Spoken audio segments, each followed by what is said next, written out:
Ladies and gentlemen, it's the one, the only, the irrepressible, often imitated, never intimidated, Tom Canton. Tom, you and I, we spend most of our when we spend most of our time talking, we're standing in a mix zone after a match, aren't we? Or in a press room before a match, just sort of chatting, waiting. I mean, there's a lot of journalism is just sort of standing around waiting, but it'd be lovely to get to know you a little bit better and find out about your sort of love of Arsenal, love of journalism, and how you built the Gooner Talk TV to such a successful and popular YouTube channel with your excellent posts. I've been following you every morning through the transfer window. It's probably the best way to keep up with all the gossip and filter all the hyperbole from what's actually going on, because you give a sort of a realistic and even-minded perspective on it from my point of view. So just tell us, Tom, how did you first get into journalism and sort of working around Arsenal? So I went to uni in 2013, doing geography because I kind of finished school and I was like, I don't really know what I want to do. Mhm. Don't know what job I want to go into, but I'll probably end up going into teaching because, as the saying goes, those who can't do teach. And I just didn't know what I wanted to do. It's a really outdated saying, and obviously a lot of teachers I know are absolutely fantastic and I've always wanted to do that, but I kind of fell into it. And then while I was at uni, I always kind of did a little bit of writing because I got into a bit of podcast. And there's an Arsenal podcast that a good friend of mine, Danny, runs called the Bergkamp Wonderland, and I used to listen to it. I got into like podcasts, listening to them at uni, and I just always listened to ABW and messaged Danny and said, like, if you ever fancy just getting a different voice on, I feel like I could, and I'm at this point, I'm like an 18-year-old kid compared to like these 30, 40, 50-year-old guys that are doing the podcast. And I'm like, I'm just trying my chance at saying like a few things differently. And he gave me a shot and I fell in love with podcasting, just doing it with those guys. And, as is with, different platforms, you make friends, you clash with other people. You're never going to get on with everybody. And I made the decision to move on from ABW, and I joined the Gooner Talk alongside a guy who started it called Craig, who started back in 2015. And me and Craig, I was a regular with Craig on the podcast for about 10 to 12 months. And I was doing that so regularly that he decided in the end that he just kind of didn't want to carry it on, and he had other priorities that he wanted to go with, and family was a big part of that. And so he said he didn't want the channel to die. And at that point, it was about 7 to 8 thousand subs, I think, at the time in 2016. And he said, I don't want it to die. And obviously, you're a regular contributor, and I had the time had kind of like a side show on the channel that I was hosting as well myself. And he was like, if you want to take it over, take it over. So I was like, yeah, I'd love to take on, that challenge of doing it. And at the same time, I was then teaching and had kind of finished uni and gone into that. So it was a case of trying to fit a podcast around one of the most demanding, time-consuming jobs on the planet, which was hard. And so it ended up being just kind of like a Sunday podcast that I do.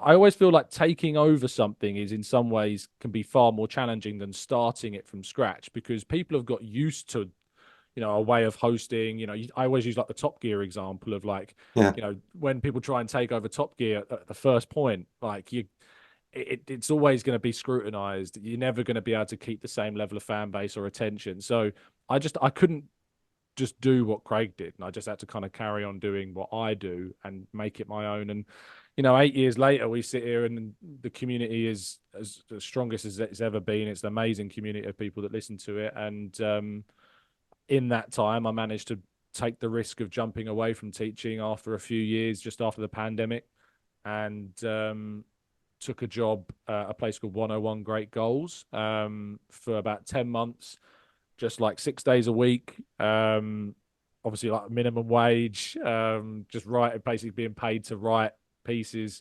continuously all day and churn out content for the website, until eventually 10 months later I applied for a role at FL in their new fan brands team, which has since obviously changed a lot in the 3 years I've been there. And now I'm part of the main team with Kaya and Alistair Gold and Bobby Vincent and that all that as well. So yeah, it's been a journey. That was a long monologue, but it's been a long time. No, it just helps. It's a passion, doesn't it? And that's how it gets you through.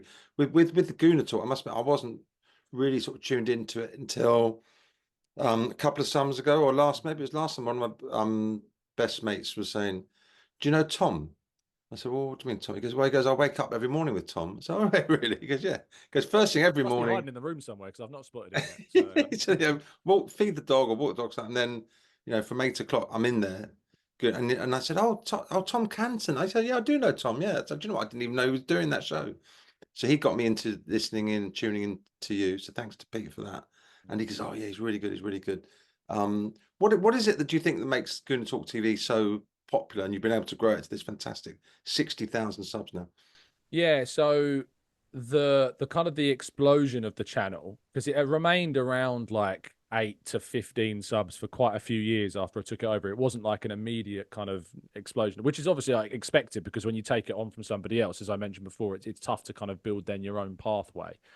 But I started off doing these evening after school as a teacher. I sound like a 12-year-old saying that. After school, I did this show. But, as a teacher, when I finished my work and stuff, during the transfer window, I'd produce these tactical breakdown shows of like transfer targets that we've been linked to.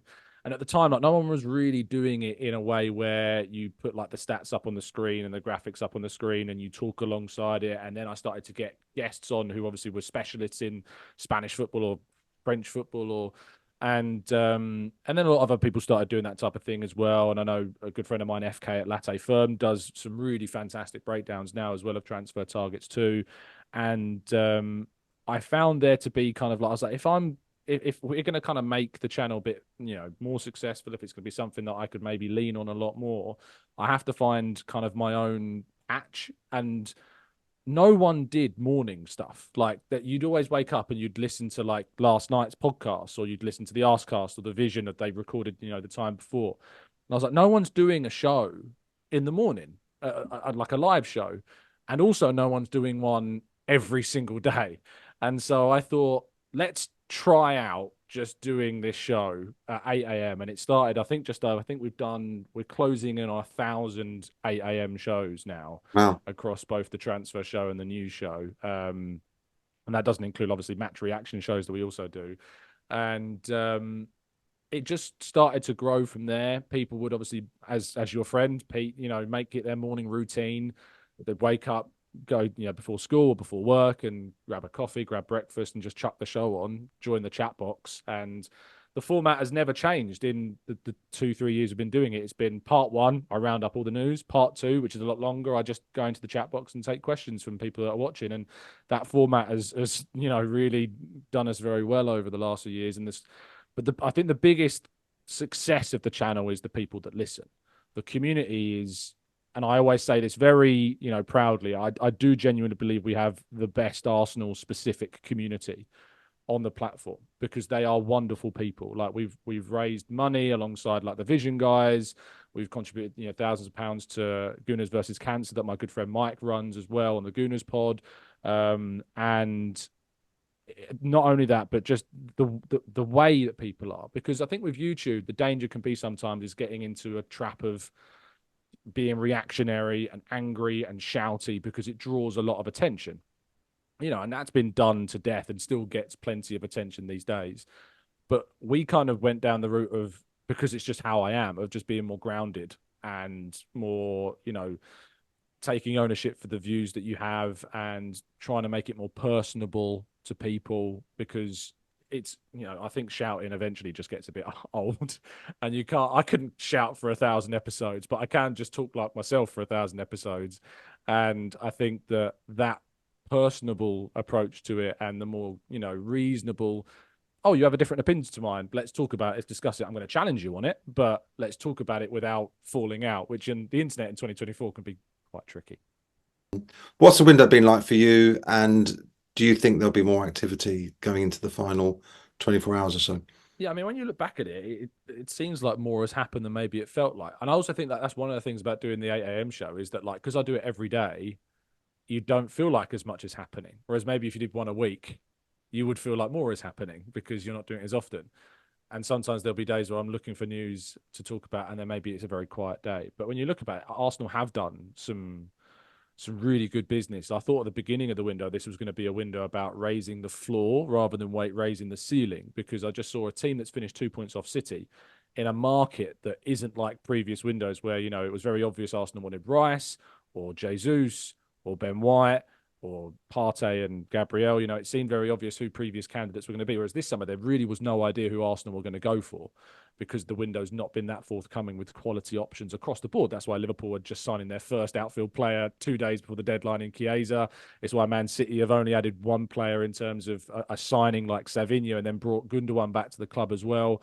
It's not been a market for the big elite teams, really. I mean, Real Madrid obviously have brought in Kylian Mbappe, which is always expected to go through. But again, beyond that, not too much. Barcelona have made one major signing in Dani Olmo, with a few little ones here and there. And all the big major teams aren't doing loads of business. Even Bayern Munich necessarily haven't added loads, and they've got a whole new manager in Vincent Kompany too. So Arsenal have had the challenge of trying to improve the ceiling. And actually, I think weirdly, they've proven me wrong in adding Calafiori and Moreno because I think both of them are starting quality for Arsenal. I think Calafiori can definitely compete at left back, and I think the Moreno could come in immediately and start in the left centre mid slot with Rice then moving back to the number 6 role with Partey falling out of the team, which is no mean feat to push a player of Partey's quality out. So Arsenal have done very well there, but actually I think it's the sales that are even more impressive because for a long time, Arsenal have needed to improve their sales reputation. They've sold players too cheaply.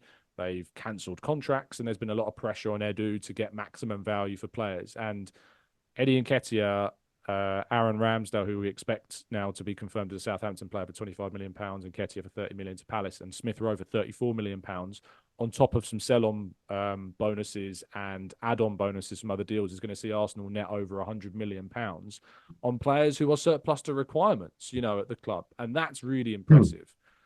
It will obviously put pressure on them from fans now to spend in these last few hours on a forward, which is the area that remains somewhat of a question. Yeah, I think it would be disappointing if they didn't. I like you say there's no point signing somebody for the sake of it. But I think if we've ever got as closest to that point, this is that point where I think somebody is better than nobody. If you'd have told me at the start of the window, Arsenal might sign Raheem Sterling or Arsenal might sign Kingsley Coman, these are names of wingers that are on the market potentially, I would have said no thanks. Like Arsenal, we need to be looking at better, more consistent, more reliable options. But as we sit here with 36 hours to go, less than that, those players would add something that is better than not signing anything. And I think that you could look at it in two ways. You could say, one, is that a failure of the team's planning in terms of the looking at a forward player this window, or is that just a reality of this particular market? I think there's a combination of both in some degree. I think that Arsenal have missed out on Chiesa, for instance, who was, for the price he's going for, a bit of a no-brainer, because I just see it as a bit of a free hit, that signing. I know he's had injury issues, but he played 33 games in Serie A last season, and more in other competitions as well. So he could have added something, and Liverpool will benefit from having him in their squad. And they're obviously one of the teams that are challenging for the title. So if they feel he's good enough to add something, then why wouldn't Arsenal, you could argue. But now they're kind of stuck in a way of looking at options that, as I said before, they may not have wanted to look at previously. I think I'd rather go down the route of maybe taking a bit of a gamble on, like an Edon Dragrova, who's the left-footed right winger at Lille, and has had a I love that knowledge, by the way. Yeah, it's a knowledge that's actually diminished over recent years of how much I've had to focus on Arsenal. But there's a few players that still stick in my mind. I really wanted Xavi Simons actually throughout the window, but he's obviously gone on loan to Leipzig again from PSG. And then a few of my listeners have suggested a Danish winger called Skov Olsen, who plays for Club Brugge. He got 26 goals last season in 50 games, and he's a left-footed, right-sided player. So maybe they're the types of small gambles that you could look to just bring someone, because I think someone in this case is better than no one. Yeah. Nico Williams is a tough one because obviously he has a big release clause that has to be paid up front. I know people say that it's only over 40 million in the context of transfer windows. 40 million is not loads, but the fact it has to be paid in all one instalment, that's what makes it difficult to justify. And of course, Athletic Club have that policy of Basque-only players, which means that when they do get players, they tend to pay them a lot of money in comparison to other La Liga sides, which means that he would be on a lot of money for us. And so all of that combined with his seeming ambition to stay at Athletic for at least another season, I think makes that deal really difficult. He would be a great signing. I think it'd be one of the good signs of the summer if Arsenal managed to get it. But I think that's one that you do with a lot of work at the beginning of the window rather than rushed in the last 2 days. Yeah, the Arsenal and stuff. Anyway, so. Anyway, Tom, give us your hopes, aspirations, and for the rest of the transfer window and for the season ahead, and maybe we'll finish on that a bright, uplifting note. My hope is that Arsenal will land a forwards. We keep our fingers firmly crossed that is the case, and I'm excited to see how it ends because I do know for a fact that they're looking. You know, it's not a case of they're done. They are looking. They are exploring things. They're seeing if any opportunities can emerge. They're looking at potential options. Edu has dossiers of hundreds of players. You know, it's not like he has to suddenly come up with an idea. They'll be assessing and having meetings and discussions about who exactly they think is worth going for, and then making some inquiries. But I still lean sadly towards I think the most likely outcome is that they won't. But I sincerely hope that they do. For the season, the title obviously has to be the aim. I could never expect it because of how strong Manchester City are, but the aim is absolutely to win that. As Arteta said, our aim is to win every single game. And the thing is that Arteta's transformed this team into a side now where I don't go into any game not believing that we're going to win. I think that we'll win and can win every single game we play, whether it's City we're playing, whether it's Bayern or Real Madrid or whoever this season we get in the Champions League. The draw, of course, taking place a little bit later on this afternoon. I'm excited about that. And that also, the Champions League is an opportunity to see how far we can go. Get, hopefully, to at least a semi-final would be brilliant.